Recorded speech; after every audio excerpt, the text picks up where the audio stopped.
کریانہ store پہ پتہ چلتا ہے, بجلی کے بل میں پتہ چلتا ہے, گیس کے بل میں پتہ چلتا ہے. جب بچے بیمار ہوں, گھر والے بیمار ہوں اور آپ کے پاس علاج کے پیسے نہ ہوں تو پتہ چلتا ہے ملک کی معیشت کیا ہے. جتنا کشمیر ملا ہے یہ بھی جہاد کے نتیجے میں, اور جب بھی یہ آزاد ہوگا جہاد سے ہی آزاد ہوگا. مذاکرات سے اگر یہ مسئلہ حل ہو رہا ہوتا تو مذاکرات کے تو پتہ نہیں کتنے دور ہوئے ہیں. اگر پاکستان میں ایسے لوگ, ایسی پارٹیاں موجود ہیں جو کشمیریوں کی قربانی کو ایک طرف رکھ کے مودی سے دوستی کی باتیں کرتے ہیں تو پاکستانی قوم انہیں نشان عبرت بنا دے گی انشاءاللہ. ابھی میاں صاحب نے فرمایا تھا, بڑے میاں صاحب نے, کہ میں تو جو ہوں مودی سے دوستی کا خواہاں ہوں, چاہتا ہوں کہ وہ آتے ملاقات ہوتی, ہم تو جو ہے وہ بات آگے بڑھانا چاہتے ہیں. پشاور انڈسٹریل اسٹیٹ میں ڈائپر اور ٹیشو پیپر کے کارخانے میں وقفے وقت سے آگ کے شعلے اٹھنے لگے. آگ پر 30 گھنٹے بعد بھی قابو نہ پایا جا سکا. فیکٹری میں کولنگ کا عمل جاری, تاہم وقفے وقفے سے متاثرہ ملبے سے چنگاریاں اٹھنے کے نتیجے میں آگ بھی بھڑک اٹھی ہے. ریسکیو حکام کا کہنا ہے عمارت میں آگ کے باعث دراڑیں پڑ چکی ہیں, گرنے کا خدشہ ہے. متاثرہ عمارت کے ملبے سے چنگاریاں اٹھنے کے نتیجے میں آگ بھڑک اٹھی ہے. سابق گورنر کے پی حاجی غلام علی نے کہا ہے کہ انتہائی افسوس اور دکھ کا مقام ہے کہ صوبے کے دارالخلافہ میں ایک فیکٹری میں آگ لگی جاتی ہے اور 24 گھنٹے بعد بھی اس پر قابو نہ پایا جانا حکومت اور اداروں کی ناکامی کا ثبوت ہے. ریسکیو انچارج جمیل خان کے مطابق فیکٹری میں لگی آگ پر قابو پانے کی کوشش تاحال جاری ہے. آگ کنٹرول کرنے کے بعد ہی مکمل قابو پایا جائے گا.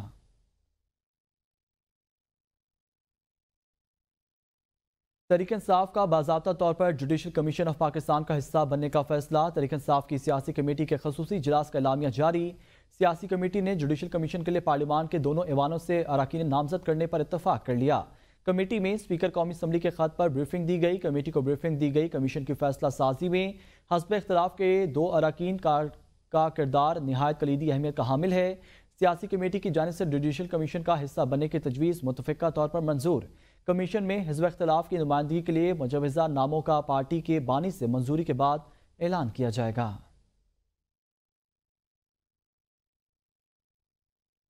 سکردو سے راولپنڈی جانے والی مسافر بس حادثے کے شکار ہو کر گہری کھائی میں جا گری. افسوسناک حادثے میں 4 افراد جاں بحق جبکہ متعدد افراد زخمی ہو گئے ہیں. بدقسمت بس اپر کوہستان کے علاقے شتیال میں شہر کراکرم پر موڑ کاٹتے کے دوران بے قابو ہو کر گہری کھائی میں جا گری. ابتدائی اطلاع کے مطابق اندھوناک واقعے میں 4 افراد جاں بحق ہو گئے ہیں. متعدد افراد زخمی ہوئے ہیں جبکہ ہلاکتوں کی تعداد میں اضافے کا خدشہ ظاہر کیا جا رہا ہے. حادثے کی اطلاع ملنے پر ریسکیو اور پولیس کی ٹیمیں جائے حادثہ کی طرف روانہ ہو گئیں. حادثے میں زخمیوں کو مقامی افراد نے اپنی مدد آپ کے تحت ریسکیو کر کے قریبی ڈسپنسری منتقل کر دیا. مزید ریسکیو کاروائیاں جاری ہیں. اندھیرے اور دشوار گزار راستے کے باعث ریسکیو امدادی سرگرمیوں میں مشکلات کا سامنا ہے. مسافر بس میں خواتین اور بچوں سمیت 30 سے زائد مسافر سوار تھے.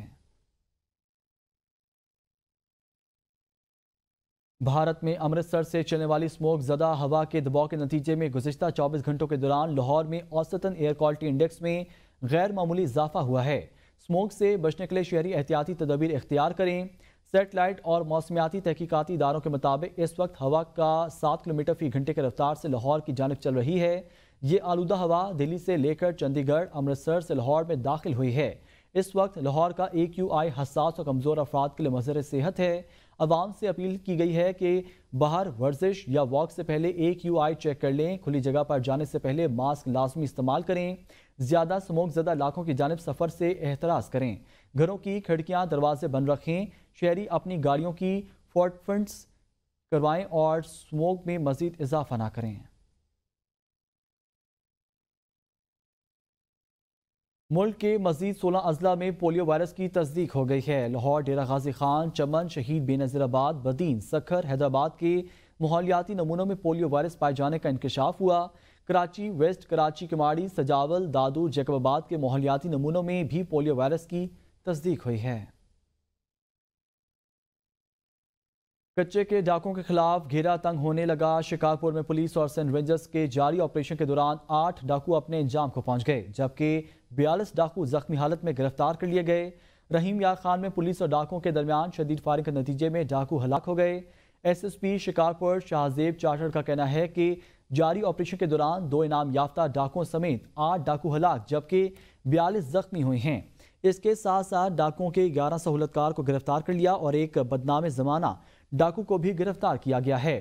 رحیم یار خان میں پولیس اور ڈاکوں کے درمیان شدید فائرنگ کا تبادلہ، 2 خطرناک ڈاکو ہلاک ہو گئے۔ اسلحہ اور موٹر سائیکل برآمد۔ پولیس ترجمان کے مطابق پولیس کو عام کے باغات میں ڈاکوؤں کی موجودگی کی اطلاع ملتی ہی پولیس رسپانس پر ڈاکوؤں نے پولیس پر شدید فائرنگ شروع کر دی۔ جوابی کارروائی میں ڈاکو ہلاک ہو گئے۔ پولیس نے ناجائز اسلحہ اور ڈاکوؤں کے زیر استعمال موٹر سائیکل برآمد کر لی۔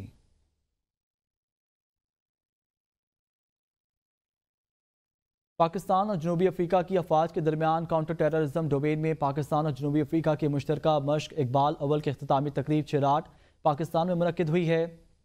ISPR کے مطابق 2 ہفتے طویل مشق کا آغاز 15 اکتوبر 2024 کو ہوا۔ مشق میں اسپیشل سروسز گروپ، پاک آرمی اور جمہوریہ جنوبی افریقہ کی اسپیشل فورسز کی 2 ایکس کامبیٹ ٹیموں نے حصہ لیا۔ اختتامی تقریب میں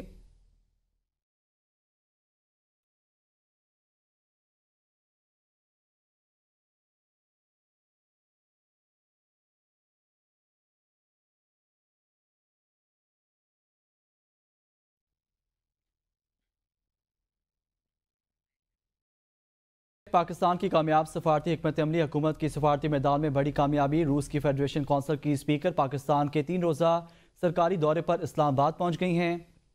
سفارتی ذرائع نے روسی اسپیکر کے دورے حکومت کی بین الاقوامی روابط بحالی کی کوششوں کا نتیجہ قرار دے دیا۔ روسی اسپیکر دورے کے دوران صدر مملکت آصف علی زرداری اور وزیر اعظم شہباز شریف سے اہم ملاقاتیں کریں گی۔ سینٹ کے خصوصی اجلاس سے خطاب بھی کریں گی۔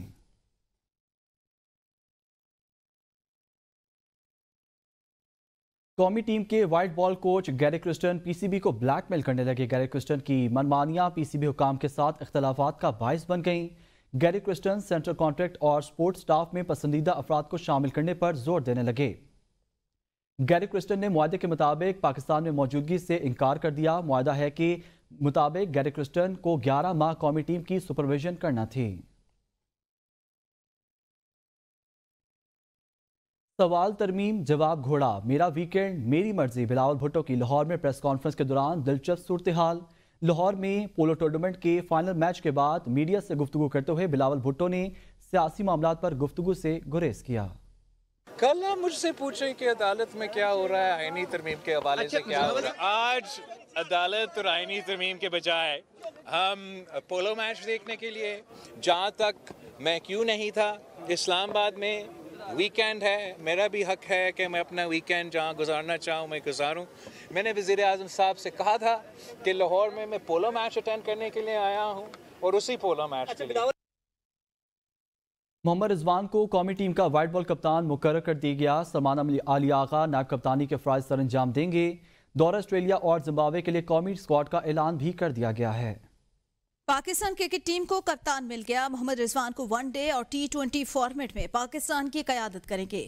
سلمان علی آغا کو نائب کپتانی کی ذمہ داری سونپ دی گئی۔ بابر اعظم، نسیم شاہ اور شاہین شاہ کی ٹیم میں واپسی۔ تینوں کھلاڑی دورہ آسٹریلیا میں ان ایکشن ہوں گے، جبکہ زمبابوے کے خلاف ون ڈے اور T20 سیریز میں تینوں کھلاڑیوں کو آرام دیا جائے گا۔ کپتان محمد رضوان آسٹریلیا کے خلاف ون ڈے اور T20 دونوں میں دستیاب ہوں گے۔ زمبابوے کے خلاف T20 سیریز میں رضوان کو آرام دیا جائے گا۔ پاور ہٹر فخر زمان، آل راؤنڈر شاداب خان، افتخار احمد کو آسٹریلیا اور زمبابوے کے خلاف اسکواڈ میں شامل نہیں کیا گیا۔ عامر جمال، عرفات منہاس، فیصل اکرم، حسیب اللہ، محمد عرفان، سائم مجوب کا ون ڈے میں ڈیبیو متوقع۔ جانداد خان اور سلمان علی آغا کو پہلی مرتبہ T20 اسکواڈ میں شامل کیا گیا۔ فاسٹ بالر محمد حسنین کی بھی ٹیم میں واپسی ہو گئی۔ حسنین ون ڈے میچوں میں اسکواڈ کا حصہ ہوں گے۔ دیگر کھلاڑیوں میں عبداللہ شفیق، فیصل اکرم، حارث رؤف، کامران غلام، شاہنواز دھانی اور طیب طاہر ون ڈے اسکواڈ میں شامل۔